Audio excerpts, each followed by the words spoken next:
शिक्षा मंत्री के बयान आ रहे हैं 20 से कम बच्चे होंगे तो उसको मर्ज कर दिया जाएगा, 20 से ज़्यादा होंगे तो रहने दिया जाएगा। मर्ज करने के लिए जा रहे हैं जहाँ पर 20 से कम बच्चे हैं। सवाल ये उठता है कि ये जो बच्चे 20 से कम हुए क्यों हुए, क्या परिस्थितियाँ थी, ऐसा क्यों हुआ कि उन स्कूलों के अंदर बच्चे ही नहीं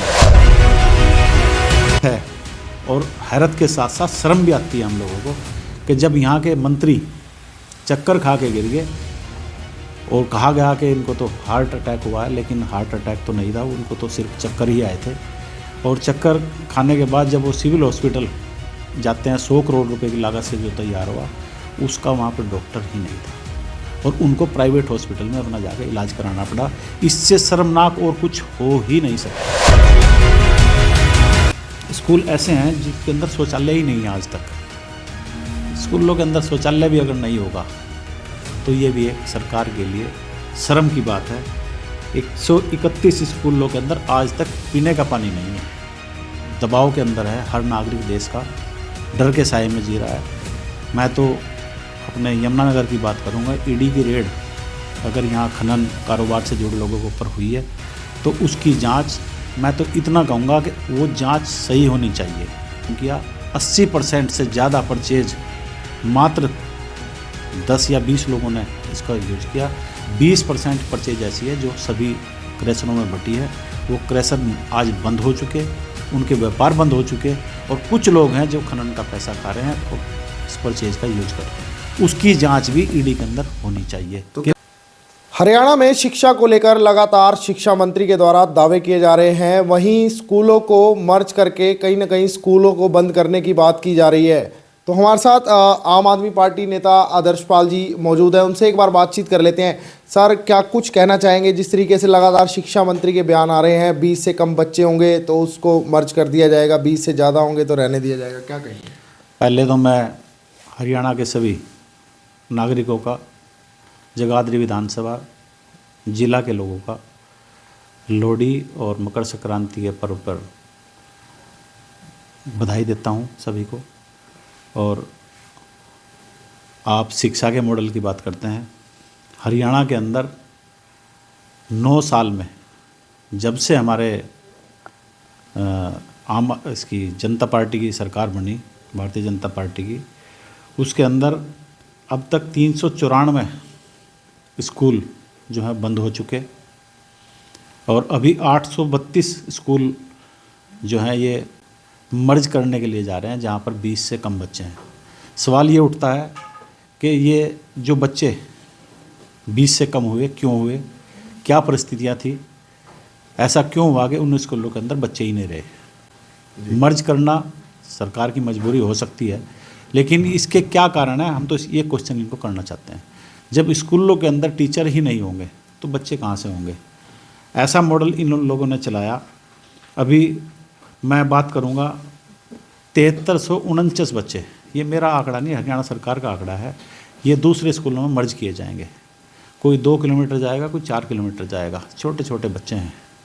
ये कैसे हो सकता है? ये इतनी निर्दयी सरकार कैसे हो सकती है? 236 स्कूल आज तक हरियाणा के अंदर ऐसे हैं अभी भी। इस समय के में जब आज भारत बहुत ऊंची उड़ान ये कहते हैं अमृतकाल चल रहा है, उसके अंदर 236 स्कूलों के अंदर आज भी बिजली कनेक्शन नहीं है। हम हरियाणा सरकार से पूछना चाहते हैं कि आप अमृत महोत्सव तो मना रहे हो, पूरा देश मना रहा है, लेकिन आज तक आपके पास बिजली का कनेक्शन तक नहीं है। आप इस अवधि के अंदर 1687 स्कूल नए खुले, प्राइवेट स्कूल खुल रहे हैं और सरकारी स्कूल बंद हो रहे हैं। इसका मतलब यहाँ का शिक्षा तंत्र जो है, आपका शिक्षा प्रणाली जो है वो आपकी ध्वस्त हो चुकी, ख़त्म हो चुकी। एक तरफ ये सरकार, एक तरफ वो दिल्ली की सरकार, जहाँ पर प्राइवेट स्कूल छोड़ के बच्चे आज सरकारियों की तरफ जा रहे हैं। और पंजाब के अंदर जो मॉडल लागू हुआ उसको देख लीजिए आप, तो इस अवधि के अंदर 1500 स्कूल ऐसे हैं जिसके अंदर शौचालय ही नहीं है आज तक। स्कूलों के अंदर शौचालय भी अगर नहीं होगा तो ये भी एक सरकार के लिए शर्म की बात है। 131 स्कूलों के अंदर आज तक पीने का पानी नहीं है। तो इससे आप आकलन कर सकते हो कि बच्चे कहाँ जाएंगे। और सरकार ने एक इतनी अच्छी प्रणाली चलाई हंसी आती है उसके ऊपर, और कुछ शब्द नहीं है मेरे पास कहने के लिए। ये कहते हैं प्राइवेट स्कूल में अगर आप बच्चे को पढ़ाओगे तो सरकार 1100 रुपये देगी, और अगर आप सरकारी में बच्चे को पढ़ाओगे तो उससे 500 रुपये लेगी। इसका मतलब ध्वस्त तो आप खुद करना चाहते हैं शिक्षा प्रणाली को, आप इनको बंद करना चाहते हैं सरकारी स्कूलों को, सरकारी टीचरों के ऊपर आप लठ बरसवाते हो। ऐसा तंत्र अगर है, कहाँ से हरियाणा का आदमी शिक्षित होगा, कहाँ से हरियाणा के बच्चों को अच्छी एजुकेशन मिलेगी? तो ये सरकार टोटल, मैं तो इसको फेल सरकार मानता हूँ। शिक्षा के क्षेत्र में बहुत ज़्यादा काम करने की ज़रूरत है, जो कि आज ये बिल्कुल उस पर नहीं कर रहे हैं। आप आदर्श जी, आप आंकड़े गिनवा रहे हैं कि इतने स्कूल बंद हो गए, शौचालय नहीं है, पानी नहीं है। लगातार शिक्षा मंत्री तो यही दावा करते हैं हमारा जो शिक्षा का मॉडल है बहुत अच्छा हो चुका है, संस्कृत मॉडल स्कूल खुल चुके हैं। तो ये क्या है, फिर क्या मानते हैं? शिक्षा मंत्री साहब के दावे पर ना तो कोई विश्वास करता, ना शिक्षा मंत्री इस काबिल हैं कि वो शिक्षा के मंत्री रहें। मैं तो हरियाणा सरकार से पहले भी अनुरोध कर चुके हैं, हम तो आम आदमी पार्टी लगातार इस मुद्दे को उठाती आई है, प्रदेश स्तर पे भी हम लोगों ने उठा लिया, लेकिन इस सरकार के कानों के ऊपर जूं नहीं रेंगती। शिक्षा मंत्री साहब के दावों की बात आप छोड़ दीजिए, वो इतने बेचारे सक्षम नहीं है कि वो शिक्षा के मॉडल को ठीक कर सकें। तो बात की जाए स्वास्थ्य की, ये तो शिक्षा की बात रही। स्वास्थ्य को लेकर के बड़े बड़े दावे किए जा रहे हैं अपने यमुनानगर ज़िले के अंदर कि 100 करोड़ के लगभग का सिविल अस्पताल बना है, काफ़ी अच्छी अच्छी सुविधाएं हैं। इस चीज़ का काफ़ी ढिंढोरा पीटा गया था, मुख्यमंत्री मनोहर लाल खट्टर आए थे। क्या राय है आपकी?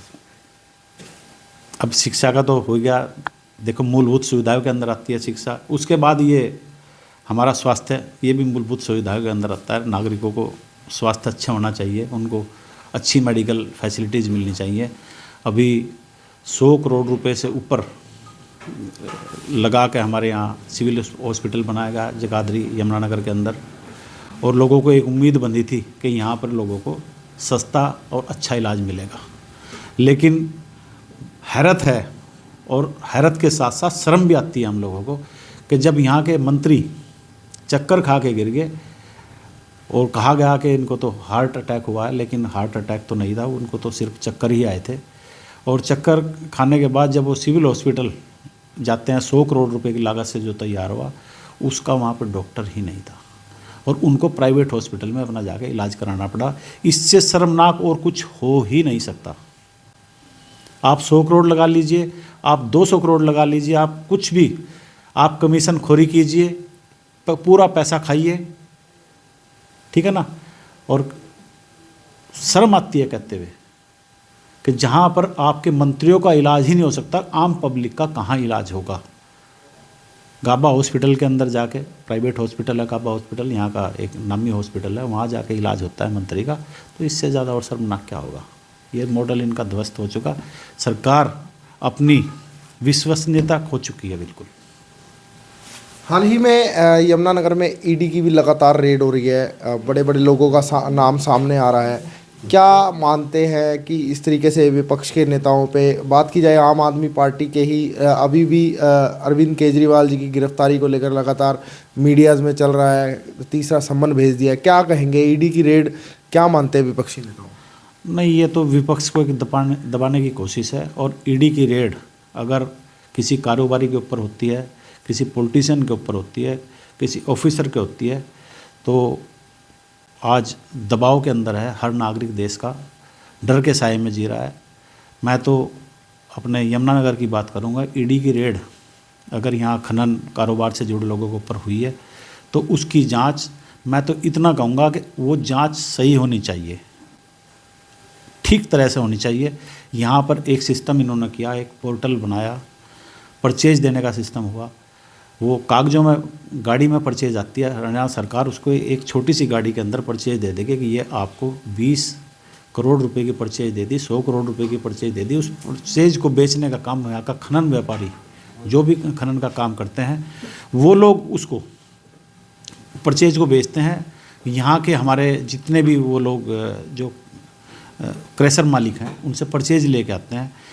मैं तो सिर्फ ये पूछना चाहता हूँ, अगर ईडी वाले भी उसकी सही, ईडी के लोग अगर सही जांच करेंगे तो ये परचेज पिछले जब से ये परचेज का सिस्टम हुआ, लगभग 3 या 4 साल से शुरू हुआ है, उससे पहले तो खनन की रॉयल्टी होती थी, ये परचेज कहाँ गई, किन लोगों ने इसको कंज्यूम किया।